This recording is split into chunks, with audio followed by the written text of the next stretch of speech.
Suite des 5 ligues majeures ce week-end, premier pari remboursé 6 perdants grâce à mon lien en description, conditions pour jouer en bas de l'écran.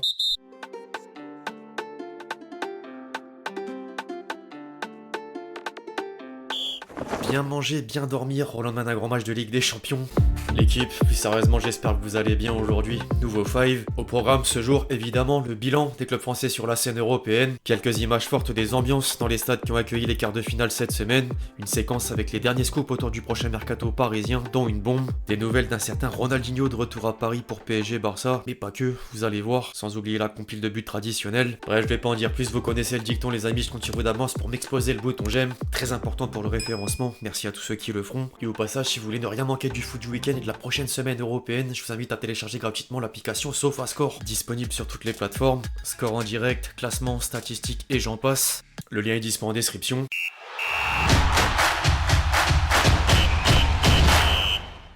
En début de semaine, Luis Enrique avait indirectement taclé Xavi à la question de savoir qui représente le mieux l'ADN du Barça. Le résultat confirme qu'il faut parfois rester humble car l'entraîneur parisien a perdu la première bataille à domicile et le PSG devrait inverser la tendance du côté de Barcelone pour figurer dans le dernier carré de la Ligue des Champions. Rester humble et peut-être arrêter de toujours changer de système. L'équipe a justement sorti un papier aujourd'hui pour expliquer que l'entraîneur parisien change en moyenne 4-5 titulaires d'un match à l'autre. La quasi-totalité des joueurs s'est retrouvée à différents postes et cette philosophie caractérise un désir continu de réussir des coups de poker tactiques. En interne, personne ne le conteste, certes, même si certains joueurs ne cachent pas leur inconfort d'être alignés à des postes qui ne sont pas les leurs, mais également la surprise de voir la présence de certains éléments dans le 11, comme Asensio cette semaine. Après, les choix de Luis Enrique fonctionnent aussi, il n'y a pas que des échecs, et rien que de s'en foutre de la vie extérieure lui donne du crédit, à mes yeux. Au passage, petite information qui vient de tomber à propos du Barça en Ligue des Champions, l'UEFA s'est saisi du comportement d'au moins 2 supporters barcelonais qui ont effectué des saluts nazis et imité un singe depuis le parquage du Parc des Princes, et plusieurs médias indiquent que le club catalan pourrait ainsi être privé de ses supporters en déplacement en cas de qualification en demi-finale. Donc rien à signaler pour le match retour, mais bien pour le dernier carré 6 qualifications. Pour ce qui est du reste les amis du match, j'ai déjà dédié une vidéo sur PSG Barça, donc n'hésitez pas à aller la voir pour ceux qui ne l'ont pas forcément vue. Vidéo dans laquelle je fais revue de presse, mes 3 tops et flops ou encore les réactions, comme celle de Neymar qui a sans doute baissé dans l'estime de certains supporters parisiens suite aux commentaires et un post du compte Insta officiel du Barça. Bon par contre un autre ancien parisien fera l'effet inverse.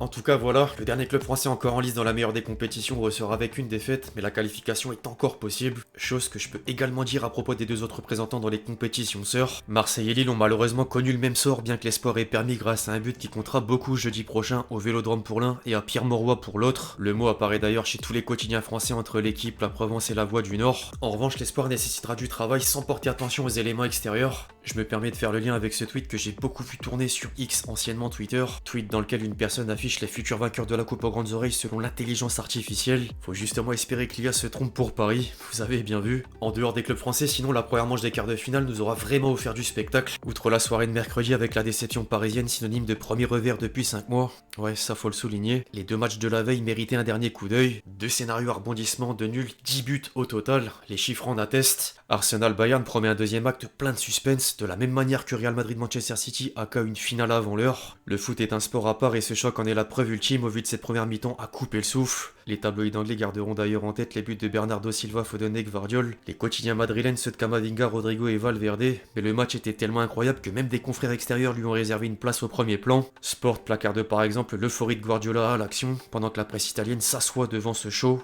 En parlant de Guardiola, Pep s'asseyait plutôt devant la prestation d'un milieu madrilène en conférence de presse. Impossible de contrer les offensives rapides de Rodrigo et Vinicius. Rien n'est impossible, mais c'est très difficile. Il faut tenter de les limiter. Ils ont les qualités pour dribbler. Puis il y a Kroos. Oh, Toni Kroos. Il contrôle le Real Madrid d'une manière. Seul lui peut faire ça. En parallèle, le dernier buteur de la rencontre considère ce résultat comme une défaite. Comme l'an dernier, ce nul a le goût d'une défaite. Nous devons être animés par un sentiment de revanche et aller à Manchester avec la fin de nous qualifier pour la demi-finale. Ou comment décrire la mentalité d'un grand champion. Valverde intégré d'ailleurs le 11 type de l'UEFA en partie dominé par les acteurs de cette première confrontation avec 4 éléments dont 3 Citizens. Un mot quand même concernant la déroute de Liverpool en Ligue Europa. Personne ne l'a vu venir celle-là. Les Reds ont pris la passe à 3 par l'Atalanta à Anfield et le résultat fait d'autant plus tâche que les hommes de Klopp étaient invaincus à domicile depuis février 2023. Que s'est-il passé? Bonne question. Au passage rien à voir mais Liverpool aurait enfin trouvé le successeur de Klopp qui quittera les Reds en fin de saison. La personne concernée a déjà démenti publiquement mais plusieurs sources sûres le confirment. Les dirigeants du club anglais tiendraient un accord verbal avec Ruben Amorim, l'entraîneur actuel du Sporting. Affaire à suivre. Ces derniers jours, le spectacle était au rendez-vous sur les terrains, mais que dire de celui offert par les supporters en tribune? Le week-end dernier, on voyait déjà du lourd en France pour le 90e anniversaire de l'AS Saint-Etienne. En parlant d'anniversaire, les supporters de Dortmund fêtaient au même moment les 50 ans de leur stade avec un tifo légendaire. La Coupe d'Europe est ensuite arrivée avec de nouvelles belles images. Je pense par exemple à l'atmosphère du Santiago Bernabéu dont le toit a été refermé pour augmenter la résonance et ce tifo en 360 degrés magnifique. Enfin, je suis obligé de remettre à l'honneur celui des supporters parisiens en mode Star Wars, avec un accéléré étape par étape.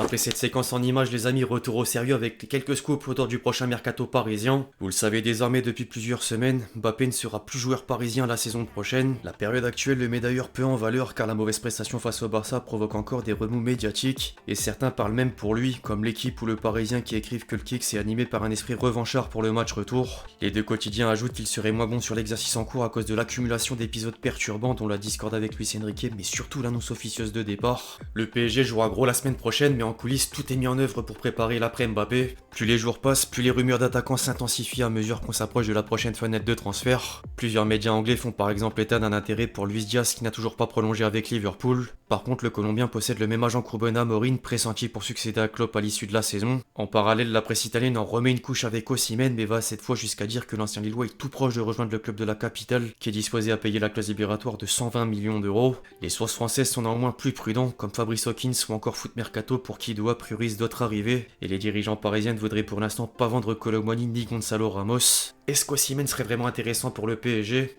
Je laisse ce dernier mot aux supporters parisiens. Outre les deux derniers non cités, un média espagnol stipule qu'Haaland est toujours heureux à Manchester City mais pense déjà à d'autres horizons. Le rêve initial était d'aller au Real, sauf que Mbappé lui bloque la route. Le Bayern a misé sur Harry Kane l'été dernier. Le Barça n'est logiquement pas enclin à payer la clause libératoire de 175 millions d'euros. Et vient alors le PSG qui fait partie des options crédibles selon Relevo. J'avoue avoir du mal à y croire et je pense pas être le seul. En parallèle, sinon, le dossier Guimarães revient sur la table suite à un post du Brésilien sur X, anciennement Twitter, je pense que j'ai plus besoin de le préciser. L'ancien Lyonnais faisait presque un message d'adieu après 100 matchs sous le maillot de Newcastle et l'agent du joueur a publié un drapeau français avant de supprimer pour retweet ce post. Affaire donc à suivre. En intro, je vous ai parlé de Ronaldinho. La légende brésilienne était présente au Parc des Princes mercredi soir à l'occasion du choc entre deux clubs qu'il a connu en tant que joueur. Mais comme vous le voyez à l'écran, il n'était pas à Paris que pour un match. Ronny a donc tourné un clip avec Eus l'Enfoiré, le rappeur. Pourquoi pas? De base, je suis brésilien, moi. Bien sûr. Algérie, Brésil. C'est vrai? En pétard. C'est vrai, c'est vrai. On sait faire, c'est mon boss. Ah, et là. Oh non, pétard, mon gars. Voilà. Respect.